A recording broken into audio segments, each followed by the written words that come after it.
Good morning, everyone. I hope you're all doing well and staying healthy and safe. We're going to give people a few more minutes to hop on, so hang tight and be patient, and we'll be with you in about 3 minutes or so.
Just to make sure, I just want to make sure we're all on the same page. Can you all see the presentation? Can you give me a thumbs up in the chat room on the right panel, just to make sure that we are all in sync? If you could do that, that would be great.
Okay, we're going to get started in just 1 minute here.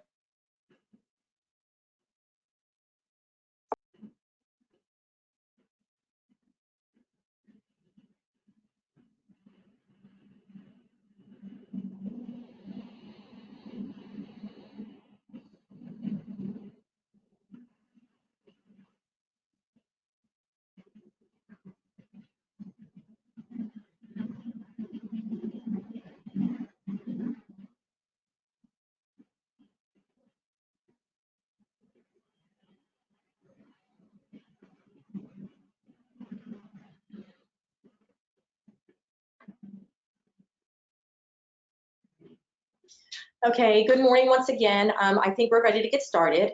So just a few quick things. I think you guys are already all muted, but just in case, if you could check that for me, just so there's no feedback and background noise when Andy is doing his presentation. And secondly, for those of you who have been on here before, you know the drill. If you have any questions, please put them in the right-hand panel under the questions, and we will monitor them. And at the end of the presentation, we'll go ahead and address those. And I think we'll be good to go. So without further ado, I'm going to turn it over to Chuck. Good morning. Thank you. Just a quick note, on July 2021, Jason Winters will be our presenter on the Tuesday Talk series. Jason's the National Secretary for the American Institute of Architects and the moderator of the AIA National Strategic Council. Jason's presentation will include AIA and field data, a review of the very important AIA Building Index, and a general review of the current architectural climate. Melissa will be sending a notification out sometime this week about that. So thank you, look forward to that. Our guest today is Andy Bauer. Andy serves as the lead external officer for the Richmond Fed in Maryland, DC, and West Virginia, where he also serves as senior executive vice president. He supports the bank's monetary policy and leads the area's external engagement strategy. Andy earned his PhD in economics from Emory University, which is a fine institution, and he taught economics at Loyola University. Dr. Bauer, welcome. Thanks for having me this morning. So the title of the presentation is Economic Outlook, a Historic Recovery to Follow Historic Decline. So it was clearly a historic decline in both how sudden and the depths of it. And I've got some charts. Well, we all know that, you know, as an economist, I love charts. And so just kind of like give you a picture of what that actually looks like in the data. The question is what kind of recovery, because we did hit a bottom. And so the question is going forward, what does the recovery look like? In recent weeks, you know, the data indicating, you know, a nice return to a nice increase in activity over the last, say, 8-9 weeks since hitting the trough. The question is, what it looks like over the second half of the year. Is it going to be historic in terms of swiftness and strength? Probably not. Probably going to be slower. But really, you know, as I mentioned, talked about at the end, it's really a lot of it has to do with health policy, as you know, and what the path the virus takes. And so there's a lot we still don't know. Now, I do need to say that before that. Okay, next. I do need to say that all the views expressed here are my own and not necessarily those of the Federal Reserve Bank of Richmond or the Federal Reserve System. That doesn't give me a license to say untruths. It's just something that the disclaimer that they make me say. Otherwise, they won't let me out of the building or talk to anybody interesting. So again, it's been a very dramatic, sudden and sharp downturn. And I mean, it's going to be interesting. Just for as an economist, when you look at the data, it's just going to mess up all of our time series. We use these models. We use time series and models to try to do projections, and just we just fell off a cliff in March and April, and it's just going to be really interesting to try and kind of make that data work going forward. We're going to have to do some sort of adjustments because it was just decline is just difficult to understate in terms of its severity. So we have the first quarter GDP growth numbers, which was -5%, and that by itself is interesting because January and February were fantastic. You know, what we do at the Richmond Fed and many other Feds is a combination. We look at data, we have models, and we talk to businesses.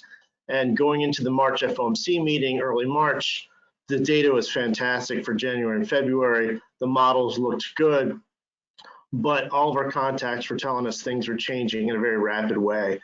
And so really that first quarter decline just reflects a couple of weeks of March. And you saw historic declines in consumption fell almost 7%. Investment in equipment was down 17%, and that's annualized for the quarter. Investment in structures was down 4%. And the second quarter decline, which we won't get until the end of next month, estimates that range anywhere from 30 to 40%. So something we haven't seen before. And again, the way I think about what's happened is that for firms, there's just been the shock to revenue that has been persistent, and depending where you are, the shock has been mild to severe. If you're in construction, it's been on mild. I mean, depending where you're operating, obviously. For most construction firms, you're essential and you've been working to the extreme. Let's say you're a caterer in the DC area in which your business went to zero, and so the shock was 100%. And then again, the question going forward is, you know, as the economy opens up, what does revenue recovery look like? What are the restrictions on revenue? What is restrictions on operate? How does that infringe on revenue going forward? And then how do people respond to opening up the economy, consumers in particular? And so there's this question going forward for a lot of businesses: how much runway do I have before I need to make a decision to whether or not at this point my business, at least in the short term, isn't profitable? Got some charts to show you about what's going on in the labor market. Again, I'll use the word historic often. 45 million have applied for unemployment insurance over the last 13 weeks.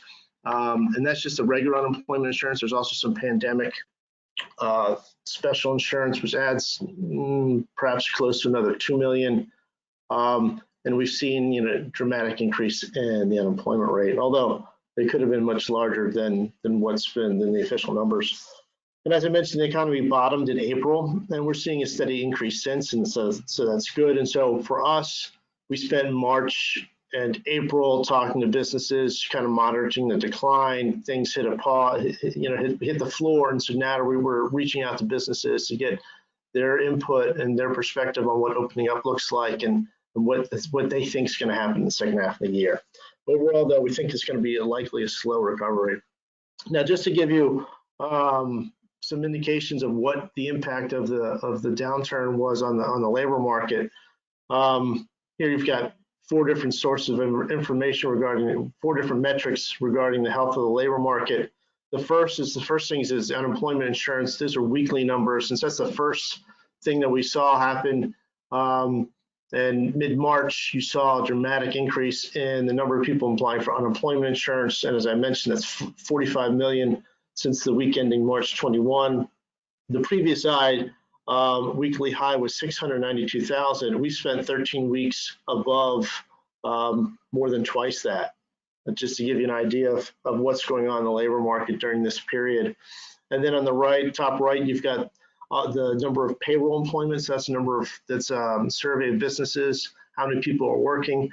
And again, what should catch your eye is that for the entire, from 2010 to beginning of 2020, we had an extraordinary period of expansion, of continued job growth, and all of that was wiped out in 2 months, right? And so we saw an increase in May of 2,500 jobs, not quite offsetting the 2,500,000 jobs, didn't quite offset the 20 million jobs that were lost in April. But again, going forward, the question is okay, as the economy opens up, demand increases, restrictions are eased, what does the hiring picture look like going forward? And it's likely going to be somewhat slow. And on the left, bottom left, the unemployment, spiked to 14.7, rose 10 points in just 1 month. And it really could have been a lot higher. When they do the unemployment survey, they ask people, are you working, you're not working, why are you not working? And evidently, a lot of people classified themselves as not working for other reasons as opposed to just for being unemployed. And so depending on how you answered their questions, you were put into a different box. If they had, if the labor, I've looked at some people who have kind of analyzed this, and if you kind of recategorize how people had responded to this question because they've been furloughed, the furloughed people just responded, yeah, I'm not working, I'm unemployed. The unemployment rate in April would be closer to 20%. And in the most recent number of May, it'd be closer to 17%. And also part of that has to do with the fact that if you look at the bottom right, is the participation rate. A lot of people just dropped out of the labor force. And so instead of saying, okay, I'm not working, but I want a job, if people just said I'm not working, but they then looked for work, they weren't in the labor force. They weren't counted as unemployed. And so what happened was the participation rate fell sharply. And so overall, you can just see a dramatic negative hit on the labor market, and that's for the U.S. And you see a very similar picture here for Maryland. Again, historic increase in the unemployment claims, dramatic fall off in the payroll employment, again, much lower than where we were back in 2010. So it hit our labor market harder than the national average. Again, increase in the unemployment rate and a similar drop in terms of the participation rate. And so going forward, as the economy opens up, what hiring looks like is going to be very important. Because again, as obviously what supports consumer spending, current income, expectations of future income, and so how the labor market performs over the second half of the year is going to be really important, as it's a primary determinant of consumer spending. Now, we've seen, good news for some of the more recent data and some of the high frequency data that we look at. And so the May data, the monthly data, indicates a stabilization in manufacturing and a rebound in retail spending. So manufacturing was up 3.8% for May. And that was pretty much in most categories, you saw an increase in activity. I mean, it's just a remarkable thing in April that we just stopped producing cars. The entire auto sector was shut down, and a sizable portion of the aerospace sector was shut down. And that's a huge component of the entire manufacturing base, which contributes a great deal to the overall economy. And so from that perspective, it was really kind of, it was remarkable to actually go through that period and just wondering, you know, how long that this economy could go through a period where we're actually not, that sizable portion of manufacturing activity was shut down. And then the ISM, a survey of manufacturers, that also increased a little bit to 43.1, so still contraction overall in the sector, but at least indications of stabilization. Notably, retail sales came out and rebounded 17%, nearly 18%. That doesn't offset the cumulative decline over the last prior 2 months, but still indicates that, you know, it's a really strong indicator that consumers feel somewhat confident about where things are going forward. So the high frequency data that we also look at indicates that there's steady improvement over the 9 weeks. Excuse me, just for a second. So there's a couple things that we look at. Store openings and hours worked is an important indicator. Obviously, we had a number of stores that closed, and so how stores are coming back over the next over this period is going to be something that we're closely watching. And again, how many stores that don't open up? In my view, I think for a lot of businesses, for some businesses, restarting is going to be a no-go, but I think that's going to be a relatively smaller fraction. I think there's been enough support, both private and public, which has allowed, given most businesses, significant runway to at least, you know, give it a go through, at least through the summer, and then they'll reevaluate for the second half of the year. Credit card spending has increased pretty much on a weekly basis. You know, there's a number of sources that we're looking at. Some private, so, you know, something that we can't share because it's just given to us for internal purposes. But we see that both for credit card and debit card spending has been increasing steadily over the last couple of weeks. Still down relative to where it was prior to the downturn, but still a nice steady increase. Hotel occupancy is still off, but you're seeing a steady increase there as well. Increase in restaurant activity, and then the housing market. So existing sales came out yesterday, and so the most recent numbers are off considerably. But the survey of home builders has shown a nice rebound and some optimism in terms of for home builders.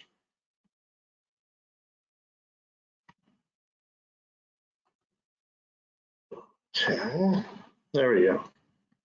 So I mentioned some of the, so I want to give you a picture of some of the data that I was talking about. And so for me, one of the interesting things is, you know, how businesses are going to respond, particularly those that closed. And you're already seeing that, while we're still off in terms of the number of businesses that were open relative to where we were, you're seeing a steady increase since bottoming out in April. And so what this chart shows you, this is from data was from Homebase, and so that's a survey of, I think, roughly about 60,000 smaller businesses, a lot of them in the sectors that were most directly impacted, retail, restaurants, and other service providers. And so what the chart shows you is that back in March, so these are all the percent change relative to January of 2020. And so showing you, you know, relative to January, how many businesses are open. And so you can see that we're still, you know, down a little bit more than 20% for both the US, Virginia, and Maryland. And at, you know, at its worst, it was about 50%, down 50% in late April, or mid-April, excuse me. And in this next chart, I like because it shows when the order was to shut down the economy, and then when we started opening up the economy. And it gives, I think, some interesting, points out a couple of things that I find interesting. One is that, you know, across the board, you can see that businesses were shutting down even prior to when states were saying, okay, it's time to shut down the economy, or I guess shut down isn't, but close certain activities. And again, there was businesses seeing that demand fall off, and they reacted by saying it didn't make sense for me to stay open, and so a number of businesses closed even prior to those health policies being put in place. And similarly, you saw that businesses started to reopen again prior to when the economy started to open up. And that's across most states. And if you look for Maryland here in green, again, you can see that it's worse. We were at 50%. We're a little bit more than 20%. And I think also what stands out, there's a lot of variability across states. The District of Columbia was hit particularly hard, and so they lag a lot in terms of both business openings. And this data also shows hours worked. And so hours worked looks very similar, and you see the same thing for the District of Columbia. And then southern states like South Carolina and North Carolina have performed particularly well, South Carolina in particular. And again, you can also break it out by some of the, by different sectors. And so what I've included is some of the hardest hit sectors. For example, here's food and drink. And what really stands out is DC was hit hard and it's taken the longest to open back up. And you can see that the number of businesses that are open relative to January has stayed fairly flat and you haven't seen much increase. Whereas if you look for Maryland, the gray line here, you saw a steady trajectory from the 20th of April through perhaps late May. But in June, you can see the slope of that line picked up considerably. And so businesses have been coming back at a more rapid rate over the last couple of weeks in June. Leisure and entertainment, however, that's continued to lag, and it's probably going to be the case for some time. Any particular business or activity which requires a lot of people getting together, obviously, is going to be the most challenging going forward. It's interesting to see that South Carolina is actually back to where it was in January. Obviously, there's a seasonal component, right? And so there's going to be businesses that aren't open in January that are going to be open in June just because it's summer holidays. But it's interesting to see that they're back to where they were in terms of number of businesses in January. And then lastly, that I wanted to show about this is retail, because obviously retail's been hit pretty hard. Again, what stands out is DC continues to lag, and then Maryland has shown a nice increase, but it's lagging relative to what you're seeing in South Carolina and North Carolina. And as the economy opens up over the course of the summer, we shall see, and restrictions are lifted. I would expect this to continue. And again, the question then becomes, is every business that closed going to open up again? And I think most businesses will. And I've spent a lot of time over the last, since March, talking to different businesses, especially those businesses in the hardest hit sectors. And, via government support, particularly through the PPP program, that's provided a lot of help. There's been a lot of, I call it private help in that. There's been a lot of, if you're a business and you've got rent, or you've got a mortgage payment, or you've got a payment to that you need to make to one of your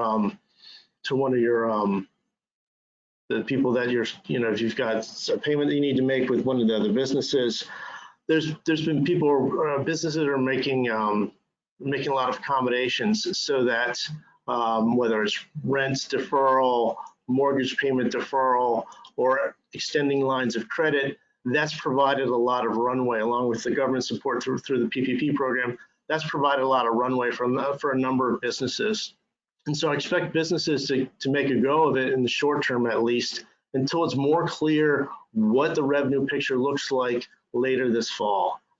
How much do consumers come back? And then ultimately, how much do the extra restrictions when it comes to just operating in a COVID-19 environment, how much of that extra cost are they able to manage and deal with? And then I think they'll have a better picture of what the new normal looks like in the fall. And then I think at that point, you'll have more businesses saying, okay, I can make a go of it or not. Which gets to this point. And so we did a survey combined with the Maryland Chamber of Commerce in last month, asking them a number of questions about how they've been impacted by COVID-19, how they responded, what are they expecting going forward. I pulled out just two of the questions which are interesting is, again, so we asked them, so once you return to normal, and we asked them when normal was, and for most, it was, I think, 6 to 9 months out was what they expected to be normal. Did you expect to return to a pre-COVID-19 staffing level, or did you expect to run a leaner operation, fewer staff? And you can see that across all of the district, it was, I think, about 1/3, because we did this for Maryland and we did this with a number of other states.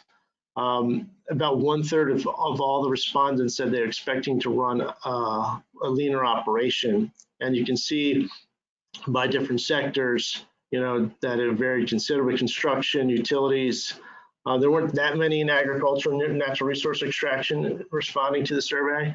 But for those particular sectors, they're anticipating going back to a pre-COVID-19 staffing level. But for most other industries, they're expecting to cut back a little bit to some extent. And so how much is cutting back? Well, we asked them how much leaner.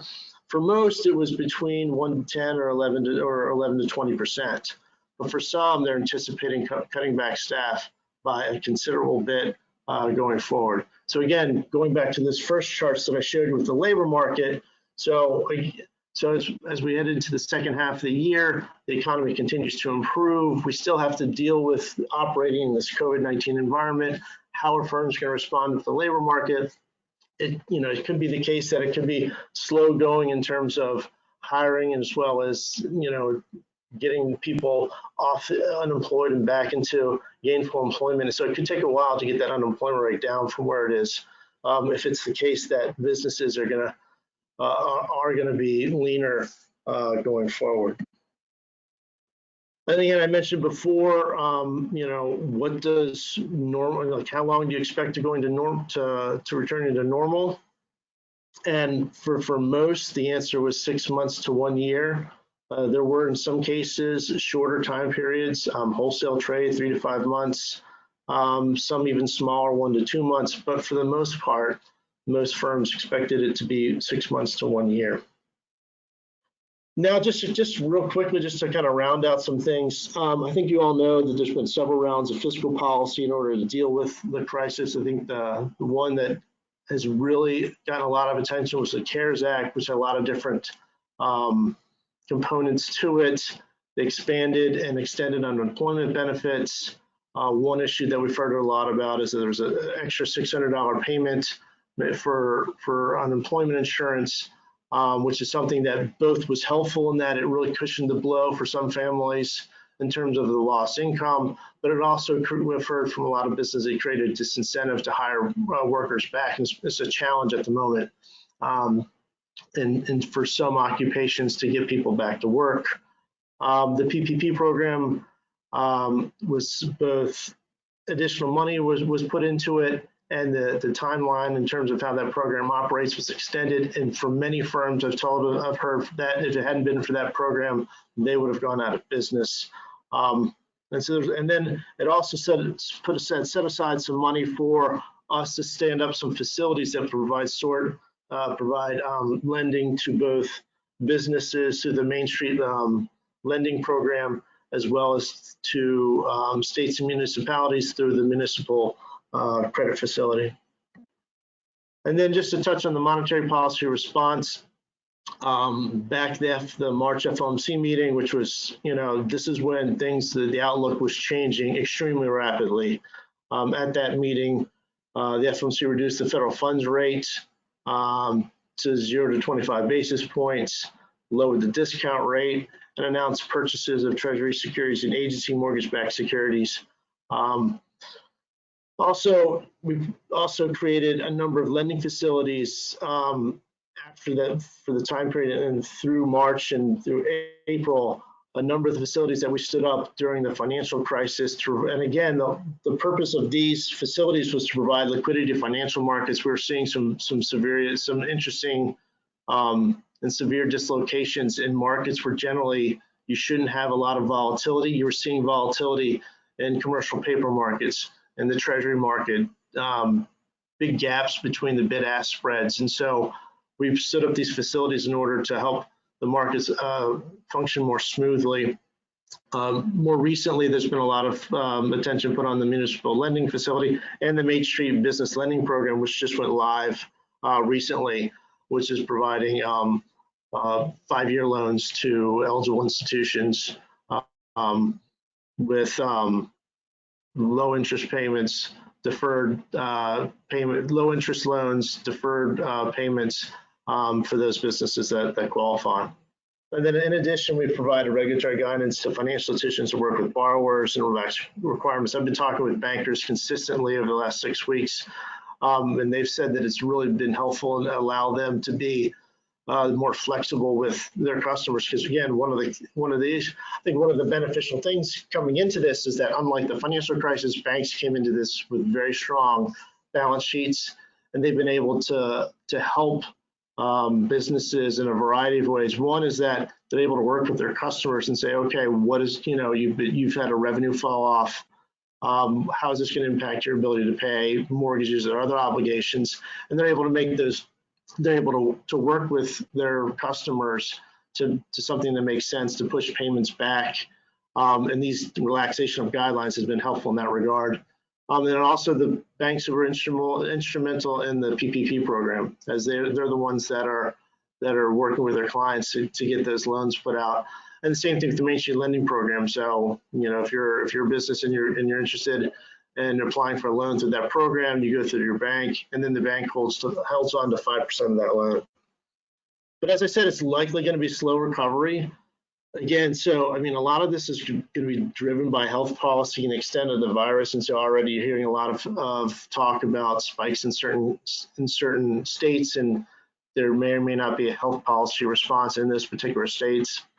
It creates a certain amount of uncertainty. So those are factors that are going to have to be dealt with. And so on the uncertainty point, both firms and consumers, obviously are being more cautious. Some firms are deciding to pause or hold off on new projects. And so what you see that, that impacts the pipeline of projects that, particularly firms in construction, manufacturing, to some extent IT, that's affecting the pipeline. We've talked to a lot of businesses where they're working through their existing pipeline, but there's not a lot of new work coming in. And so one of the issues is, okay, at the end of the year, should demand pick up, could there be an air pocket where you've worked through a good bit of your pipeline, so the pipeline might have dissolved? What does your workload look like end of the year going to 2021? And we've heard some concern about that. But again, it's too early to think about that. But it is a common theme that working through the existing pipeline, not a lot of new work is coming in. And then a lot of surveys indicate there's a lot of fear by consumers. It depends on the demographic and whatnot. We can talk about that. Depending on where you are or who you are, some are, they're going to curtail activity until there's a reasonable therapy or a vaccine. Some are fine, operating as is. As an indication, consumer spending rebounded in May, so that was a great sign, but still auto sales are off considerably in May from where they were in February. And we look at auto sales as a good indicator overall of where consumers are and how they feel about their current financial situation. So to see auto sales so off considerably gives an indication that the household sector still isn't at a point where we would expect to see consumer spending back to where it was prior to the COVID-19. And I've talked about, the revenue issue for a lot of firms and, how quickly they can break even. That's a lot of the discussions I have with firms is, okay, I think I can break even by the end of the year, given a number of different things. And again, you have to estimate demand coming back, impact of, what happens with the virus, additional costs for operating in COVID-19. But there's a lot of projections which may or may not, and then also any debts that's been occurred in 2020 over this year, factoring in being able to pay that back. So an interesting thing as we go over the next couple of months and into the second half of the year is how those projections play out for different firms. And it's going to impact their spending, investment, hiring, and restructuring. And if things don't work out as they hope, they're going to see some significant restructuring. Example I like to give is Johns Hopkins. So Hopkins was hit both for on the education side and the hospital side, and Ron Daniels, penned a letter and made it public saying, look, our revenues are off for this year's budget and an expectation for next year's budget. And so these are the cutbacks we're going to be making. And so we're going to see those kind of cutbacks are going to be impacting the economy both in the second half of the year and next year. And that's not only on the company side, but also if you think about states, cities, on the federal government level, you've had increased spending, fall off in revenues. And so there's been a lot of accumulation of debt across the board, which I think is going to weigh on growth going forward. And just the last thing I'd like to say is, the key thing going forward, really two things. How are consumers going to feel going forward? Do they feel confident going out and shopping? And, it's interesting. Those that are essential, they've been out operating this environment, and so their consumption habits haven't been as impacted by those people that have been sheltering in place for 9 weeks, and they're going out and buying shoes. Seems like they're taking their life in their hands. And so, how people, and you've seen this kind of borne out in different surveys, so how people are going to respond to going out and to re-engaging in economic activity going forward is going to be interesting to see. And then one of the key determinants for growth in the second half of the year. And obviously, if they come up with a vaccine or some sort of therapy, will also be a key factor as well. And with that, I'd be happy to take any questions. Thank you, Andy. It's a great presentation. We really appreciate it. And anybody does have a question, certainly send it to the queue. Melissa will take a look at it, and we'll run it by Andy. And we certainly understand there's certain questions you won't be able to answer, given your position, but we'll do the best we can.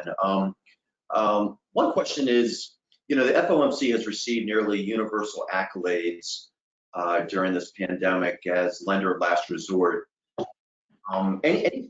So that's pretty much, there's a consensus on that.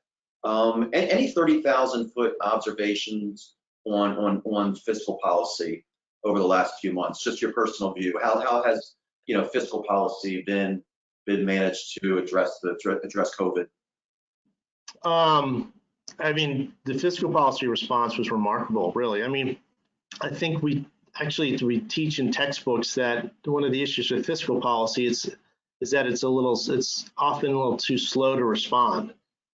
But the PPP program, I think, first, the unemployment insurance providing benefits to families was very needed. And then the PPP program, that was put together in a very short period of time in terms of the legislation. And within, I think, 8 days of that legislation being passed, the first loan was out the door. And that's just, quite frankly, historic. It's just, I can't underscore how dramatic that is.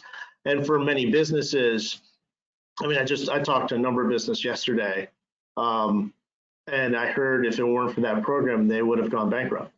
And so it was timely. It was well targeted for some. It had issues which were quickly readily apparent. I called it a week 9 problem because it was an 8-week program that you had to spend the money. But the problem was that if week 9 your revenues were still off considerably, why would you want to be anywhere close to 100% payroll? And again, for those, I'm sure everybody knows, but the PPP program was provided funding for businesses to hire their workers back and gave a little bit of extra money to be used for operating expenses. But in order for that loan, for that money to be forgiven, you had to hire back at least 75% of your payroll. And if at week 9 revenues are still 20% of what they were, why would you want to be 75% or 100% payroll? And so it created a quandary for those businesses that were shut down or whose revenues were off considerably. For businesses that were still operating and were seeing a more modest shortfall, it was perfect for them. But then more recently, they came out and they made adjustments to the program, extended the time guidelines. And for those businesses that took the money and just kind of sat on it, it's been perfect for them. So now they're able to use that money in a way that makes sense for them, hire their workers back, as when it makes sense and get the loan mostly or completely fully forgiven. And the only thing you can say, and again, it's, when they crafted the legislation, they didn't anticipate the downturn being what it was. They thought that 8 weeks was a good time frame. The only, drawback was for those firms that actually took the money and started and used it, and then came to the end of the 8-week period and were then like, okay, well, revenues are all off, and then have to let go of their workers. And that's something we're keeping an eye on. How many firms were in that boat, spent the money, hired their workers back, but now have to let their workers go because the demand's not there. But overall, I think that that by itself, it was just, I think, really well targeted, timely, and served to help, a large number of businesses in the country. And at the same time, on the household side, good support. And you see that both in the data in terms of spending. And I've talked to a lot of bankers. You can see people that have in their bank accounts when those one-time stimulus payments came in, that, people have that cushion, which would allow them to, keep consumption levels. So I think that's also a positive. Thank you. Thanks, Andy. It's been interesting because, economists across the spectrum have generally been very supportive of the actions of the monetary and Fed policy. It's from economists, the Keynesian economists to the Austrian school, there seems to be just a consensus that government needed to intervene, and that government created this problem to some degree. Are you concerned, as economists, are you concerned at all that now we may be at that point where we're just, we're disincentivizing people to work? I thought the comment from the Connecticut governor, Ned Lamont, a couple of days ago was interesting, that he thought that would be a problem in getting Connecticut residents back to work. So-called disincentivizing Americans to work. Any thoughts on that as an economist? Yeah, and so it's one of those things where, they decided that, they wanted to provide more support than just the minimum, your normal unemployment insurance, which, for certain households provided, a good floor from, if you made above 50,000 a year, and, put in a floor from, your income loss. But it did create a disincentive for those people making less than that amount. And that's something that we hear, again, I spent a lot of my time talking about this. We hear about a lot. I heard about it yesterday from a large resort in our district, said that they're actually having to curtail the services that they offer at the resort because currently they just can't hire back the workers. And so, and depending on the industry, mostly, restaurants, hotels, service providing industries, for those occupations that are below 50,000 a year, there is a disincentive to come back to work. And so, that is, so that's something that businesses are having to work their way through. If there had been more time, it's one of those cases where I'm sure, the fiscal authorities were saying, look, we need to get stuff out the door now because we're seeing a historic decline in the economy. And so they kind of probably came up with a number which made sense based on some metric. And so in some cases it's helped, but it did create this disincentive, which at least through the end of July, when these payments are still being made, the business having to deal with. We'll see what happens in the second half of the year. Again, so there is, from my understanding, there is a desire to increase some sort of additional support, but I think everybody's widely acknowledged the fact that it has, impacted the labor market in ways that were probably not anticipated when the law was put in place. Thank you. We have a question in the queue from our community, Andy. And you hear this a lot, but the question is, we're seeing businesses finding out some may not need to go back to the office. How do you see this impacting the work environment and the economy? This idea of work from home rather than going into an office. Yeah, this gets discussed a lot, and so it's going to be an interesting thing going forward because it has opened up avenues for businesses that perhaps thought that this was not workable for them. And so it is going to, so in some sense, having everybody in the office is going to be less important in some cases.